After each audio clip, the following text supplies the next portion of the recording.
You can, I guess you can consider the Hulk a super mutant, right? Because he tampered with the gamma rays, he took them all up. Well, the movie does it different. That's one of the things they got, I'd say, wrong. But we'll touch on that when we get to it. Pause. And then Man of Steel, you got literally, he's an alien. He's not even of this planet, but he's so involved heavily with us, aka deep in the guts of Lois Lane's, super deep in the guts of Lois Lane. He can't help himself but consider himself human and or as American as apple pie, the American flag. Superman, I think, would not be MAGA because he is technically an illegal immigrant and or alien, undocumented. Who's going to put Superman through the naturalization process or demand at some point, where's your passport? Because before he even done saying passport, he's like, whoop, zipped right out of here. He's over in France and shit. You can't track him, you can't stop him, you can't penalize or fine him.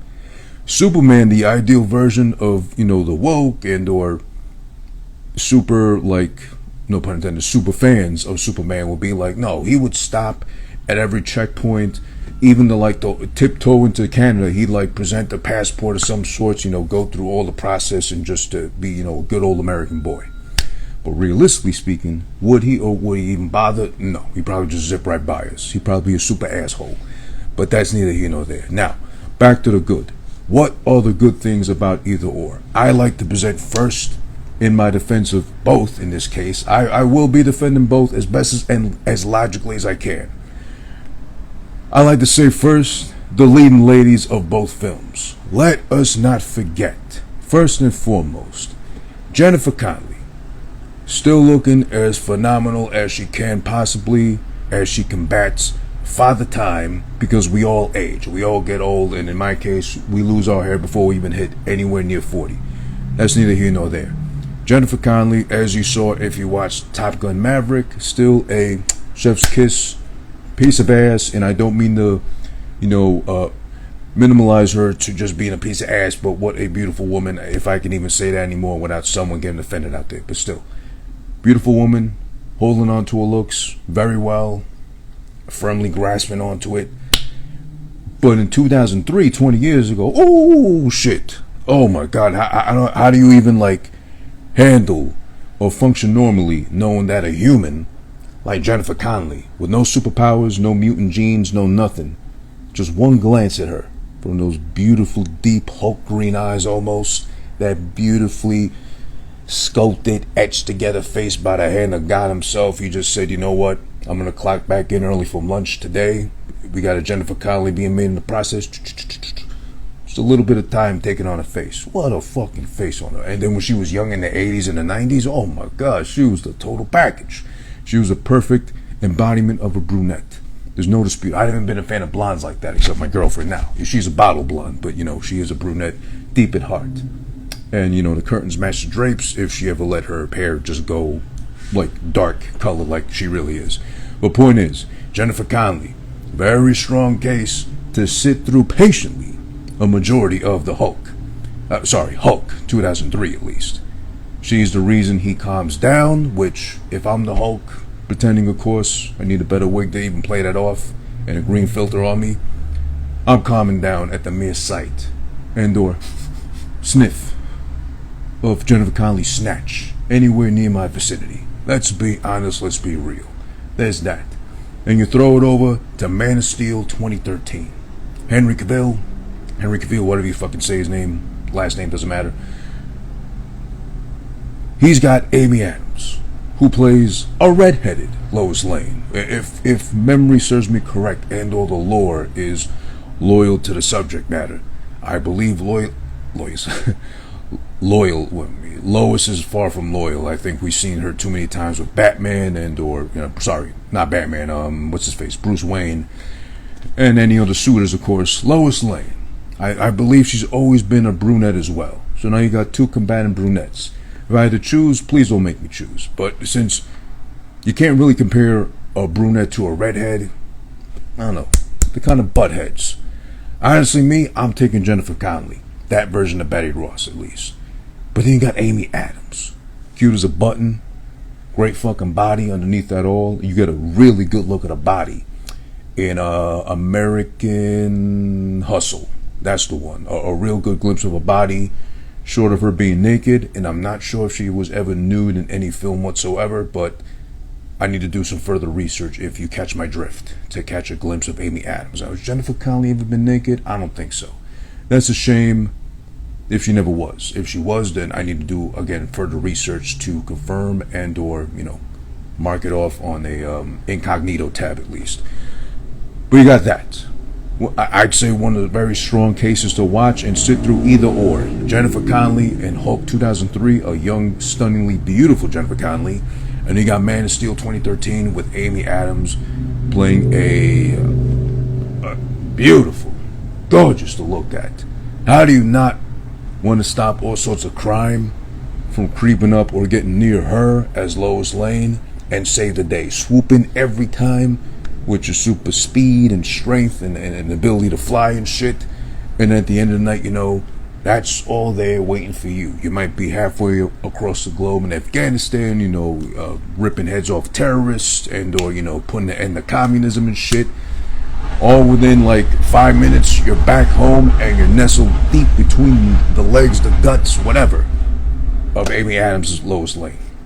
There's that to consider. All right, too. So that's the good. That's some of the good from either or. I like to plead that as my defense in defending either or, right? You got the leading ladies. All right, now let's move on to the leading men. For Hulk 2003, I keep wanting to say 2013. You got Eric Bana, Australian, I believe.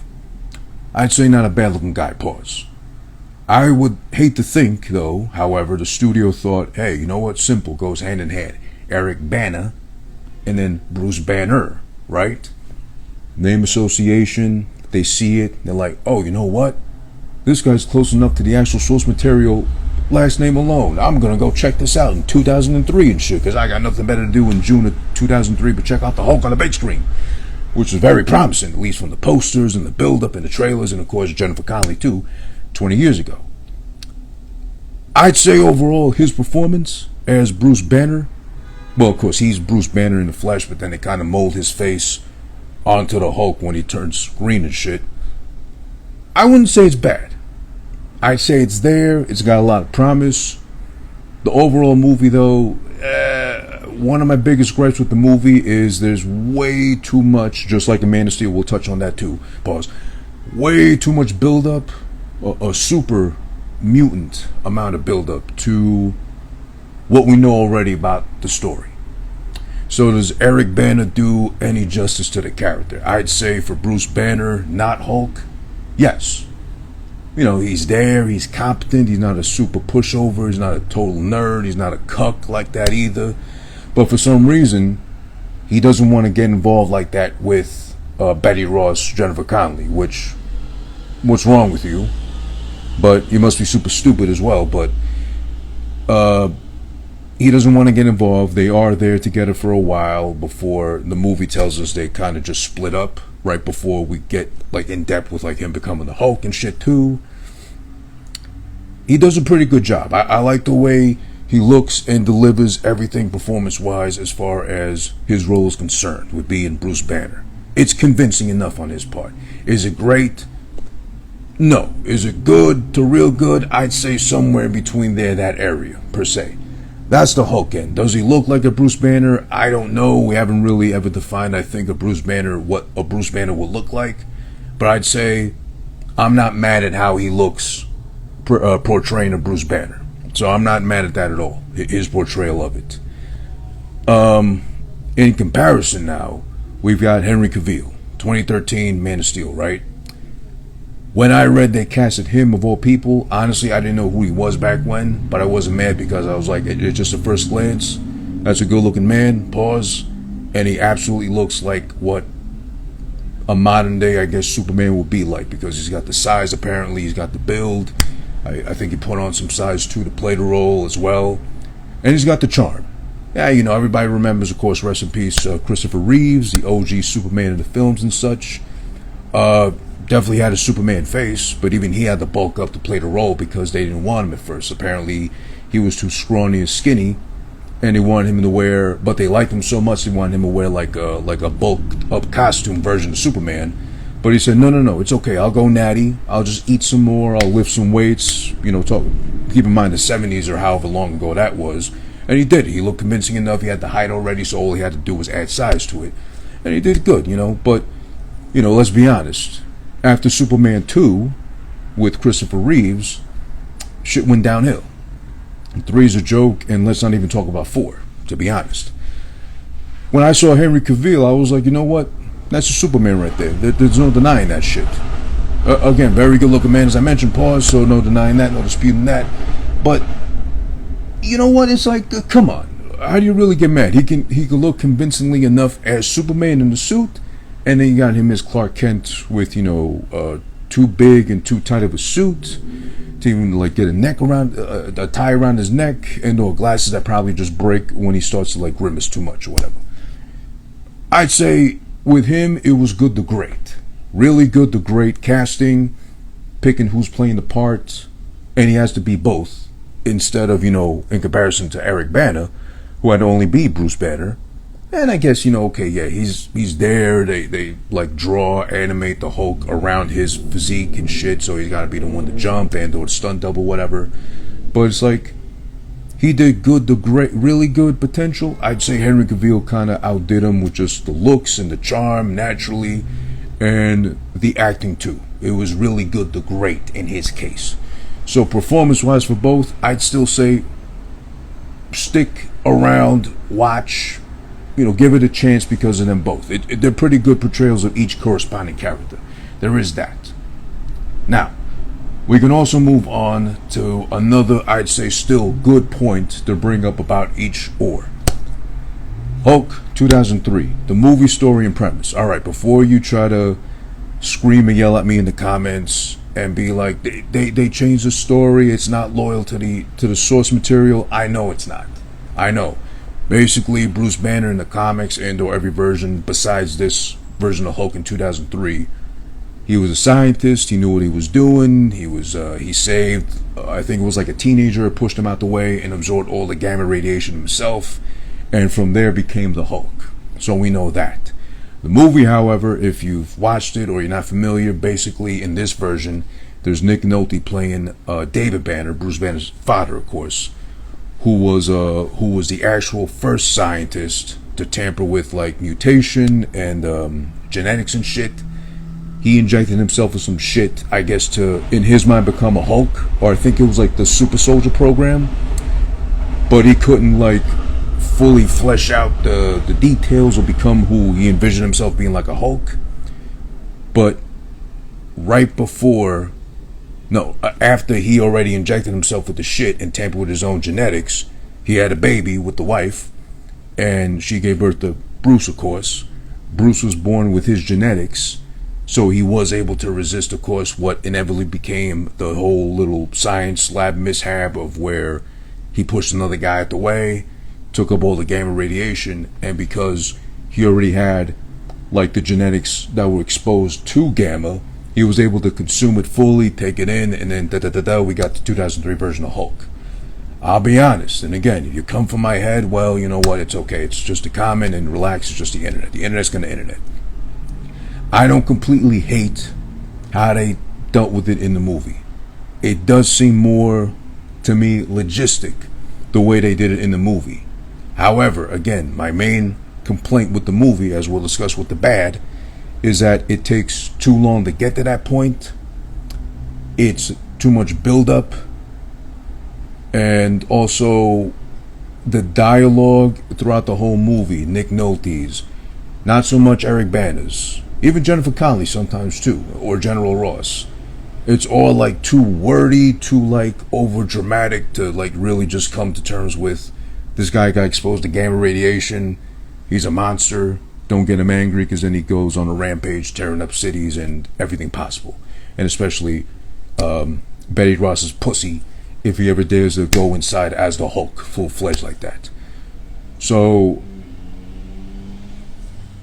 the way the movie tampers with the origin tales, I do find that to be more appealing, to like give credit and merit to just, I was exposed to gamma radiation, I'm a perfectly normal human, and I didn't evaporate or disintegrate at a molecular level because Gamma didn't do me like that. So then you're left to wonder, well, wait a second. So does that mean humans, after a certain amount of time after evolving, we were able to consume Gamma? Because how come he's a special case and whatever? But instead, the movie at least says, okay, we're going to tamper with the DNA on the dad. The dad busts inside the mom with the already tampered DNA inside him genetics. So then the kid is born already with his tampered DNA. And then he's able to take the Gamma. And then he's able to absorb that shit. And then boom, you got the Hulk right there. That I like. It's just the rest of the movie that kind of goes downhill with how they did the Hulk dirty, pretty much. This version at least. You throw it over to Man of Steel. I know a lot of complaints that I saw after the movie in reviews, fans alike, everything too, and I think the reason why they kind of, I don't want to say review bombed, but they were overly harsh with Man of Steel, is because we got a much darker, much more serious embodiment of Superman compared to the cartoons, the movies, and of course everyone remembers finally, you know, the old Superman, Smallville, the Adventures of Lois and Clark, where we got so used, I think, to the image of this Superman, which is like super friendly, loves a human so much he considers himself one. He doesn't even think about Krypton at all. It doesn't matter to him. He's just a super happy-go-lucky, goody-two-shoe, cuck guy, whatever. But we love to forget the part where he is an alien. He's a super-powered alien. No human on the planet compares to the power and or strength of Superman. As much as Superman versus Batman wants to tell you Batman is that smart and knows to go into battle with him, knowing his weakness and shit. How do you randomly discover kryptonite? Come on. I remember in the movie there's a whole thing where like they discover like the thing that hit the planet and had kryptonite, and then somehow Bruce Wayne, my favorite Bruce Wayne at least, Ben Affleck, is so fucking smart and psychic level smart almost. He knows that kryptonite must associate with Superman and that's his weakness, and he goes into battle with a fucking kryptonite enhanced suit and all that. That's Batman vs Superman shit. I talked about that movie years ago. I don't ever want to touch on that again really, because it was a misservice to both of them. But back to Man of Steel, right? This is the actual version of Superman that Batman had warned us about in the comics in every way possible about what if Superman goes rogue. In this case, he doesn't even need to be, you know, a brainwashed or manipulated into doing what he does. This is him just on a regular day facing another superhuman individual or someone else from Krypton, a la General Zod.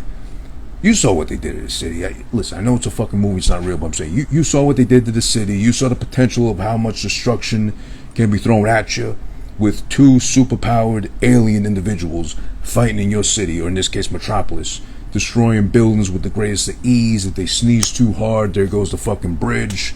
Then how do you go get to see your mother in the fucking the chemotherapy wing of the hospital? You never will ever again, and all you gotta do is blame Superman for it too.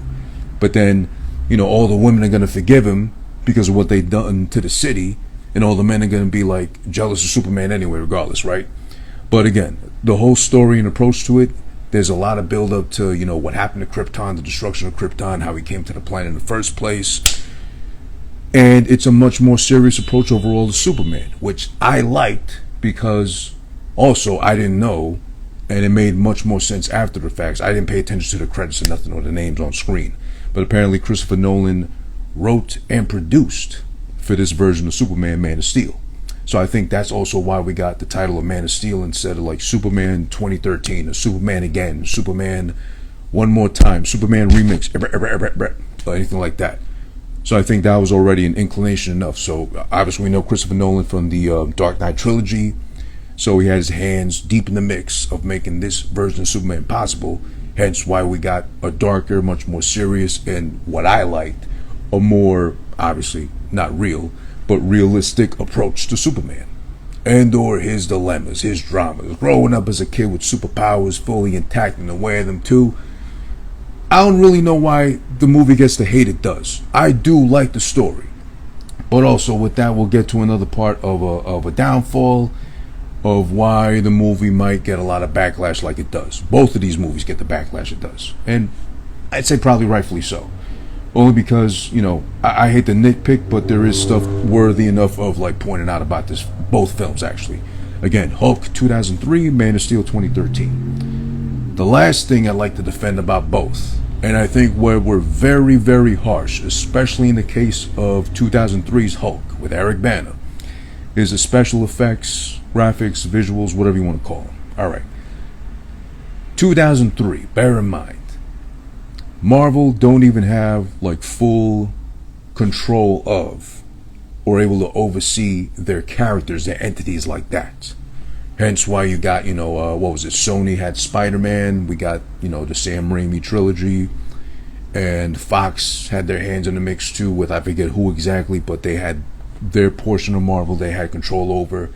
Universal Studios had the ultimate and I guess the end all, the last say on what to do with Hulk.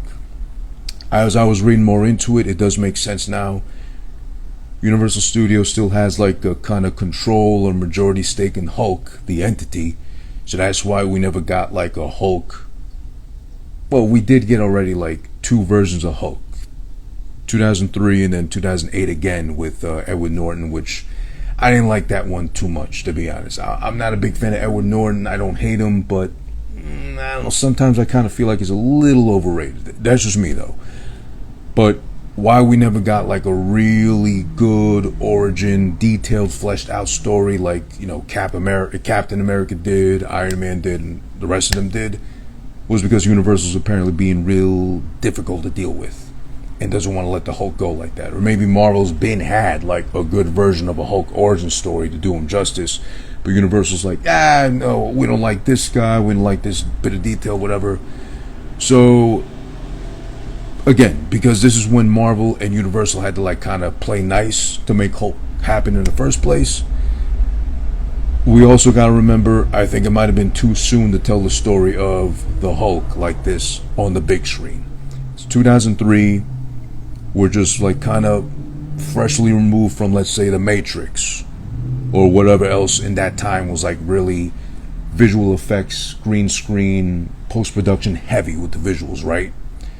So it's still new to us, but it's still not great looking enough to fully fool us into thinking, oh shit, it's a big green meta mutated human jumping at me with a Hulk jump and shit. I can only imagine the kind of damage he does with his cock paws because it's big and green mutated and shit, right? But it's 2003, and I think we're being a little too harsh on the visual effects of Hulk, especially in this case Hulk. It's not bad looking, I would say, to its defense. It could have looked better, yes, absolutely. But there's also a complaint about he wasn't green enough, per se, in the film. Why the fuck do you want him to look even more green than he does in the film already? There's one part where he latches onto a fighter jet to obviously destroy because he's a Hulk, but the fighter jet, the whole aim of it is to like take him up into space where he starts to, you know, where he should freeze to death or something like that, but the pilot pussies out last second, so he's able to free fall back to Earth, into water, jump right back out, and then he's safe and sound pretty much, right? But at that part specifically, that's, I guess, the best proof positive of the Hulk, or sorry, 2003's Hulk being a little too ahead of its time. For the sake of it, the graphics just aren't there, especially the color. That's when the color or shade of green they chose for Hulk, which wasn't a bright, disgusting neon green like he is in the comics or the cartoons or whatever, is too evident right there. It's too obvious it's fake. Obviously it's a movie, we know that, but it's just too obvious that it's fake. So if he had been greener, if the pants had been more purple, then it's just more of an insult to all of us, the viewing audience, because then it's like, well, why not making a fucking cartoon in that case? Why even bother trying to make a IRL looking ass Hulk amongst us, you know, destroying tanks and flipping over, you know, aircrafts with the greatest of ease, all for when he locks eyes with Jennifer Connelly as Betty Ross, like only then he calms down because of the you know, super snatch she's got between her legs. But I think overall we're a little too harsh. We gotta remember again, the times merit the efforts involved with the visual effects. That's the peak they could offer at the time. So we gotta take it for what it's worth. 20 years later, there are some parts that look convincing. At least they kinda got his face kinda more, not molded, but more like kind of digitally enhanced to fit the rest of the body of the Hulk right. That's not a bad looking Hulk, if anything, too. But I think we're a little too rough on it being, considering it's 2003. Man of Steel. Overall, I'd say it's still, even now, 10 years later, a really good looking movie. I'm sure Christopher Nolan, everyone involved in making this movie happen, said, DC, whoever, we need all the bags afforded to us possible to make this thing look right, because it's Superman. We're not in the 70s where we got, strings and wires to throw this guy around and kind of make it look kind of cool, kind of crafty, but at the end of the day, that shit didn't age well even like 10 years after the fact, back in the 70s. But this overall, Man of Steel, I'd say looks really good considering 10 years old, mind you, and also whatever they had at their disposal then. The only part where it's kind of like hit and miss, I'd say black and white, obviously. If you remember the part where he like first takes off once he dons the super suit after he finds it in like the, what is it? I don't think they called it the Fortress of Solitude, but whatever the fuck he found, like the memory or the AI of his dad in there telling him like his whole life purpose and shit. When he takes flight, the very first like jet propulsion flight in that suit, that looks beautiful. That's like, I still remember I clapped and thinking like, yes, this is fucking Superman right here. This is fucking gorgeous to look at. It's done just right. Because you know how like they like to do that thing sometimes with flying, like it always looks awkward, like the body leans a little bit, lean with it, rock with it, and then it kind of takes off. No, this was just like a fucking jet, like Superman actually would if he actually existed. That they got right. But then in that flight, was kind of like still learning to adjust with the suit and shit, and like figuring out how to fucking maneuver, even though from a young boy, he's already been aware of his powers and intact with them too. And remember, we got that glimpse of that oil rig, like shit that was happening. He saved all them people. How did he get from the ship to over there? Did he super jump or Hulk jump, or did he fly? We don't know that part, but most likely he flew. Just he's learning how to fly and adapt with that super suit. While he's like figuring out how to maneuver in the super suit and fly and shit, then there's the part he's like flying over like a desert plane or something like that, where it's like, fuck, they just got it so beautifully done and done right with the taking off like a goddamn jet, like a superhero would and shit. Just to fuck it up right there. They could have just overlooked that part. They could have snipped that out. He's flying over the desert and it's too obvious, like it's just laid over like an actual shot of like a goddamn desert plane. No big complaints there. That's my only complaint there. It's like, here and there, and also in the final fight versus General Zod, that's where it suffers too, because even though it's 2013, 10 years after the Hulk did his thing first, in the fight, because everything's going so fast and moving around, destruction and reigns of terror and shit, that's where the special effects just can't keep up, because then you see obviously like the feet start to blur and it looks a little too like I think you rushed a job, or they put like a blemish filter over everything too. It loses its like the wow factor of the whole fight going on. Overall, I love the fight, but of course, again, as I mentioned, there's parts where it kind of suffers because it just doesn't look convincing enough. That's more nitpicking, but overall, it's a great looking movie still. What they did with it special effects wise, no complaints there. Now, if we do gotta move over to the bad, let's be honest in what it does. The bad of the Hulk and Man of Steel. Now, where does it go wrong? What happened? And obviously, what went wrong with both? Hulk 2003, Man of Steel 2013. First and foremost, as I mentioned before, the story, right? I did like the story. I enjoyed it. Like the little twists they did on the origin tales. Man of Steel gave us a story of a much darker, much more serious, brooding, coming to terms with his super alien strength, Man of Steel.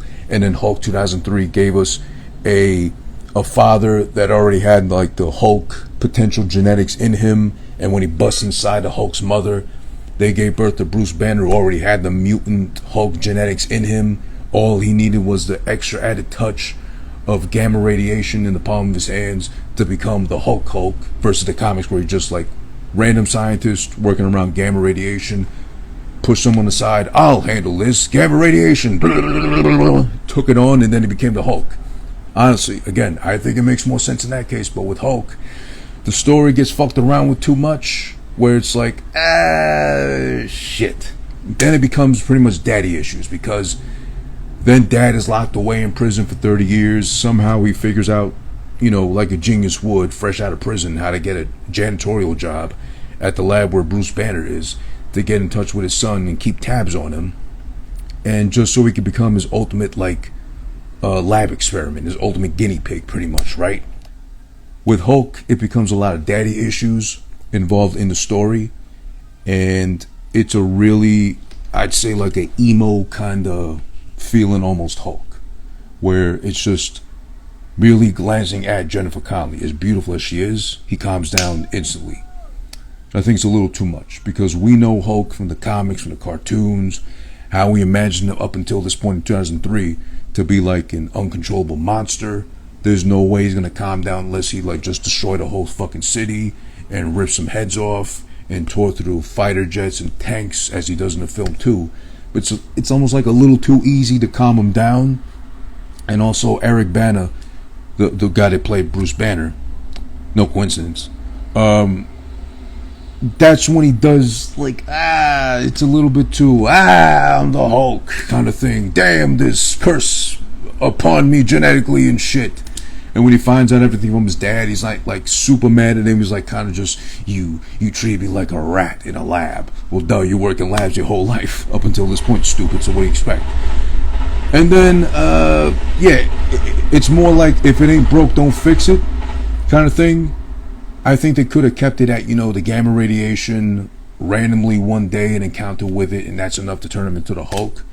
But then it would be that, anyone not familiar with Hulk would have been like, well, if he's just straight up human, why is he getting exposed to gamma radiation and him not dying, versus anybody else on the planet would be put in the same situation, just implode immediately, right? I get that part, but also I would still lean towards, unfortunately, more like, if it ain't broke, don't fix it. They could have kept it truer to the origin source. That way there ain't so much build up to the moment where he's exposed to it. It's a while before we get an actual Hulk appearance, and then, leading up to destruction in the middle of the desert, beating up tanks and fighter jets and all that. Yeah, then it becomes a little bit like, why'd you fucking have to do all that shit? Then you throw it over to Man of Steel. I just feel like there's been so many versions, not so many versions, excuse me. I mean, there's been so many times where we've had to been brought up to speed, no pun intended, with the origin tales of Superman, where I don't think we need it anymore at this point, especially back in 2013. We didn't need it. Or I think what they could have maybe done, this is my opinion, of course, what they probably could have done is maybe get him up to speed with modern day Superman. He's already got the suit. He knows who he is. He's fully aware of his powers, as they, allude to when he's young, growing up as a boy, as a teen, or where he's got that kind of different thing about him. And maybe do coming to terms of how he came to the planet, sort of thing like that, maybe in flashbacks. I think so, at least, just to kind of speed the story along, because that whole first half of Man of Steel, I sit through it because I think it's well told, but I've already known Superman so many times through and through with cartoons and other movies and shows, as I mentioned already. We don't need it again. And then remember, I didn't watch Smallville, but the bits and pieces I kind of tuned in for, didn't he only fly until the very, very end of the fucking series? Not even a season, the end of the series. That's where it ended, with him finally learn how to fly and shit. So you got that. Why drag it out like that? And why drag it out like this with the first hour at least of just flashbacks and memories? I'm discovering this, I'm discovering that, and then the whole fucking thing of Krypton blowing up, General Zod taking out his dad and shit too. It's it's too long, it's too much. Leading up to what we just want from both of them in this case, we don't need much story. We just want Hulk fucking shit up. We want Superman being Superman, saving the day, making real light work of whatever human even tries to step up to him and shit. Whatever alien life form villain that comes up, just, super flick him away. That's it. that we don't really need much. We don't need much stories. There's the original source material, the comics, if they really want to delve into that. For the movies, we want to see the action shit that we've only imagined, or, you know, use the action figures to play around with as toys, brought to life on the big screen. Give us that shit. What's that about?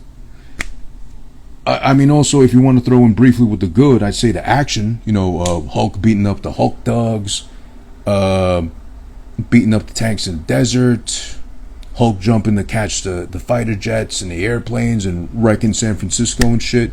That was cool. We could have gotten more of that and more sooner to it.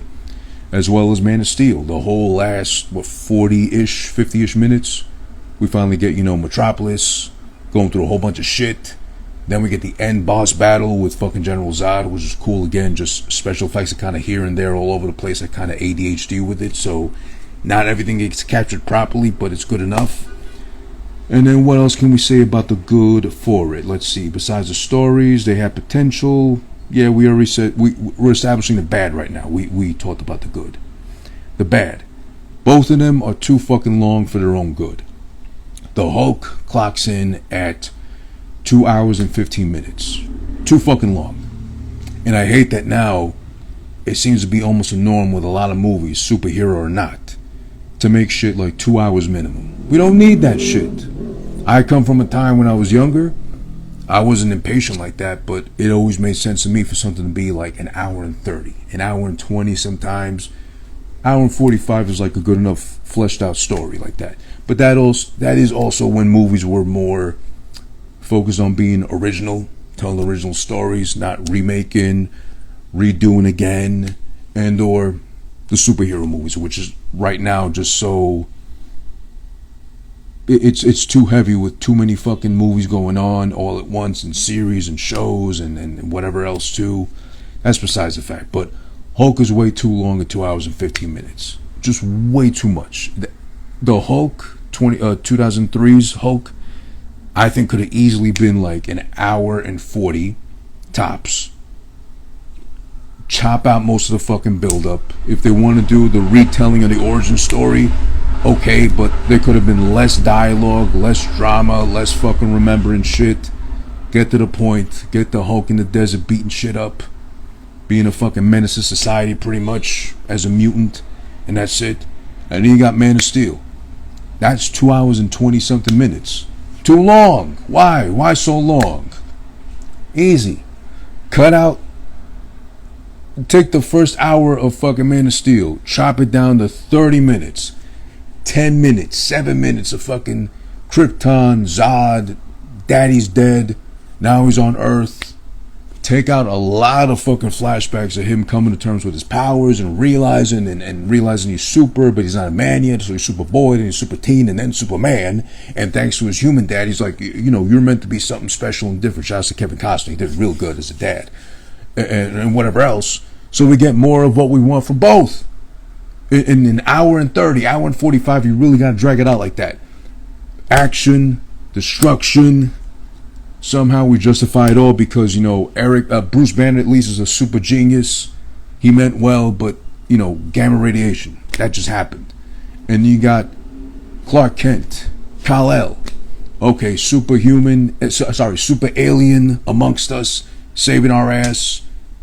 At the end of the day, and plus the women, how could the women hate him? He's such a good-looking fucking alien on top of that. But then, okay, you got that too much. Just too fucking long for each of them. Get to the fucking action, that's it. And then finally, the bad and or where I'm a little confused with why you hate it on both, but then it kind of does make sense at the end of the day. Death. Yes, there's death involved in both of these films. But in 2003's Hulk, who is it that dies and suffers the most in death in that film? The national economy. The budget they had to spend, the tanks, the jets they had to go through, the manpower to have to deal with a super mutant pretty much. What are you going to do? How are you going to destroy a Hulk? They're shooting at him, they're throwing rockets and missiles, and all it took for him to calm down and or for them to have a chance to like arrest and detain him is some good old fucking pussy. I mean, it's Jennifer Connelly, 2003 Jennifer Connelly.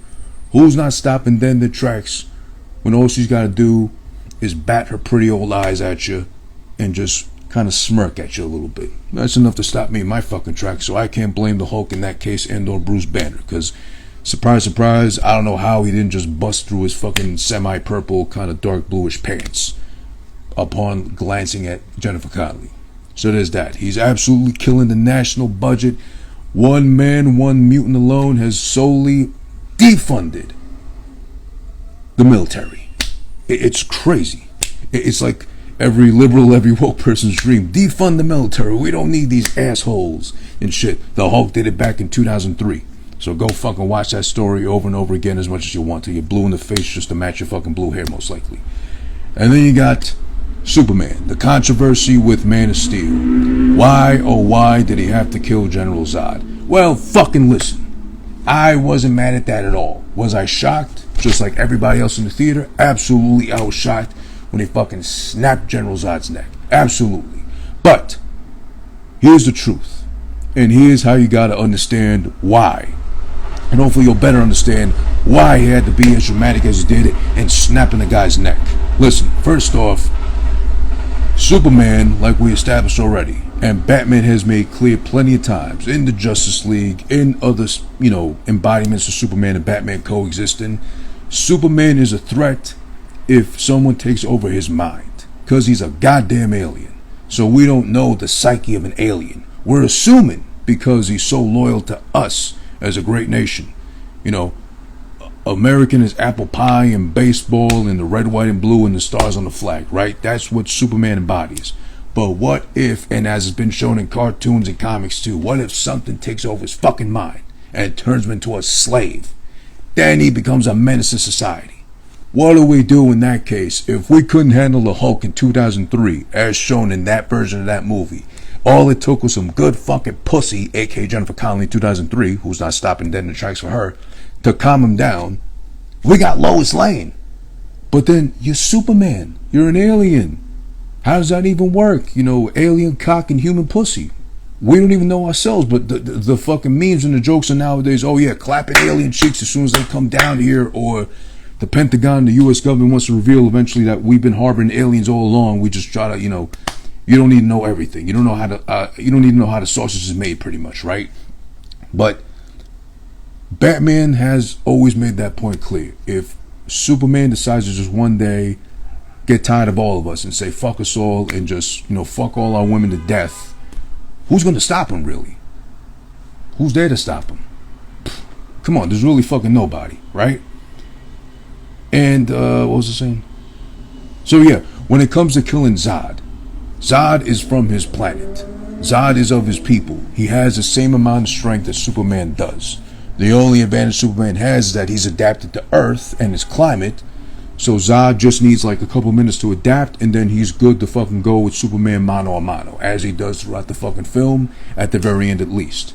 So there is the part where, yeah, he's using his fucking heat vision to purposely aim it at that family, who will also, that family that was being aimed at by Zod, maybe if they weren't so fucking nervous or super nervous, they could have fucking moved out the way or ran in the opposite direction. So then Zod and his heat vision is rendered useless, and then Superman didn't have to fucking snap his neck. But because they're too shook to move, and Zod is moving ever so slowly with his heat vision to slowly just slice him in half, God forbid we have to lose one family. We already lost like half a city, Metropolis for the most part, because of Superman and having to beat Zod's ass through and through every fucking building and pillar possible. We lose one family, what, all of a sudden, what, Superman's a criminal otherwise just because of that? He had no choice. It's another fucking alien. And then in the fucking movie they say themselves, yeah, we were condemned to the Phantom Zone, but over time, because we're also, just like you, Kal-El, super aliens and shit, we got super advanced brains and technology that humans will never comprehend or understand, we're able to fucking reconfigure the whole Phantom Zone thing we were trapped in to come back to Krypton, see it was destroyed. But then when you fucking tapped into your dad's AI memory, that gave us a signal and ping to where to find your ass at, and here we are now. So then how do you send him back to the Phantom Zone just like that? How do you justify that shit? Does Superman even know about the Phantom Zone like that? No, he fucking doesn't, because he's just finding out about it because General Zod and his fucking minions came from that shit themselves. So how do you send him back? You fucking don't. So of course, he's got no choice but to snap the fucking neck, as he did. And I think rightfully so. Was I shocked again? Yes, in theaters, Superman killed on the big screen, but then he had no fucking choice. Or maybe he could have Superman ain't really trained in any sort of fight style whatsoever. So I think maybe could have got him in like a rear naked choke, fell on his back, and then that way, Zod and his heat vision would have fell backwards, and the heat vision would have went up to the roof, saving the family. But Superman, listen, is he perfect? No. Is he a super enhanced alien being? Yes. But he's not God, he's not a genius, and he probably doesn't have super smarts, I guess. He's just really fast with all his reflexes. We kind of just like, hey, he's not a genius, but we'll forgive him. Like, he saved our ass plenty of times. So I think with that being said, him killing Zod wasn't the worst thing in the world. Just like, how people always worried about, Batman killed in Superman vs. Batman. He killed in the comics. It's been there before. I think the very OG version of Batman was like actually murdering villains, so they wouldn't come back and continue to add to the crime rate. Like, he probably should. If you're doing enough crime, or Batman definitely has access to your whole criminal record, rap sheet, database too. I think if you've done enough crimes and you live in Gotham City and Batman's just had enough of you, like bringing you in, obviously you leave after paying a fine or posting bail and shit, I think it's just right for Batman to kill you. Humanely, of course. I mean, maybe, or you know what? No, because if he beats you up to the point where he breaks your legs and or breaks your back and shit, then you're fucking laid up in a hospital.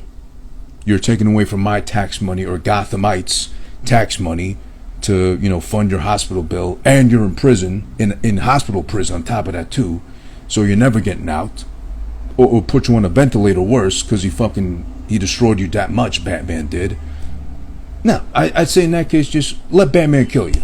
If you've done too much as is already, Hugo Strange and Scarecrow, or especially, like the psychopaths, why not like Calendar Man and or Zaz and all them too? No, he's got every I'm fucking Commissioner Gordon. I'm like, Batman, kill their ass. On sight, kill them however you fucking feel just. Get a hold of them, snap their necks, break every fucking bone in their body, turn them into jelly, explode them. I don't know what you got to do with it. Just kill them. We got no use for them in prison. They're just going to fucking scare the inmates enough and rile them up to like revolt and break free or something like that. Joker too. While you're at it, just, drop them off a ledge. That's it. That's all you got to do. We'll turn our fucking eye to it. That's all you got to do, really. That's what I think, at least, too. But then also, I do have a question. Pause in advance. I'm thinking, if you're either Jennifer Connelly / Betty Ross in Hulk 2003, and or you're Amy Adams, Lois Lane in Man of Steel 2013, how do you handle and or manage, either in the Hulk's case, a super mutant enhanced cock, and or Superman's alien life form, not of this planet, super enhanced also cock? What do they both do in this case? Because at least Betty Ross, it's implied that they had a relationship before, he got exposed to the gamma radiation and shit. But in the movie, at least, that Bruce Banner already had like mutant Hulk potential genetics in him. So whenever he busts inside her, I guess they used a condom or she took the Plan B pill. And I guess Plan B doesn't work that well because it even killed out like mutant Hulk sperm. She was safe and sound. But then how the fuck is she ever going to take Hulk cock after the gamma radiation? She can't. Because then I'm guessing the Hulk turns into the Hulk when he gets mad and or enraged. But what about if his raging bone is taking over him? All the blood's flowing there. He can't think. He's going to get mad because, I don't know, a good enough looking girl passed him by in the street. He gets a Hulk raging boner, and then he just turns into the Hulk anyway. But then what if she's like jerking him off too much, and he's liking it too much, and he's trying to fight or not bust too quick? He gets mad, and all of a sudden, like, her arm rips off or flies off her body because, the Hulk cock was too much to handle. There's that. And then Man of Steel. Again, alien life form, superhuman even though he's not human. He's so super he's not human anymore, basically. Is he fucking her too fast, like a rabbit or like a super rabbit, and destroying her guts slowly but surely from the inside out? Is he taking her doggy style and just straight disintegrating her ass cheeks, one clap at a time. Is there any way he can fuck her? Does he lay there perfectly still, hands behind his head while she's going to town, cowgirl style on him? But then what about when he super busts, the super nut? You gotta worry about that shit too, because if he's not in control of it fully and or responsibly, that super nut's gonna blow right through her like a sniper shot from a sniper rifle, obviously. So then out through a fucking back. Oh, God forbid he can't get head from Lois Lane. He's busting straight through a fucking skull. That shit's like ping, ping, ping, ping, ping around the room and just flying right back to Krypton. And he's re-inseminating the planet and recreating Krypton with a super sperm. I don't know. It's just hard to think, pause, and hard to imagine. But that's neither here nor there. I can't imagine, and thank God I'll never have to deal with, meta-human, genetically enhanced mutant cock and or the threat. Well, if aliens are out there, and I think they're out there to some sort of extent, illegal alien cock is an imminent threat looming down upon us. We'll never know, goddammit. Pause. We'll never know. Damn you, Superman. Damn you, Hulk. At the end of the day, though, I think, honestly, in my opinion, both of these films are underrated. Are they great? No. I would lean more towards Man of Steel as being something I'd say I'd watch beginning to end than I would Hulk. The dialogue there, the tampering with the story had potential as far as like how they changed the origin enough to make it make more sense, but then like Hulk's too emo for his own good, so I don't love that part so much. I would lean more towards Man of Steel.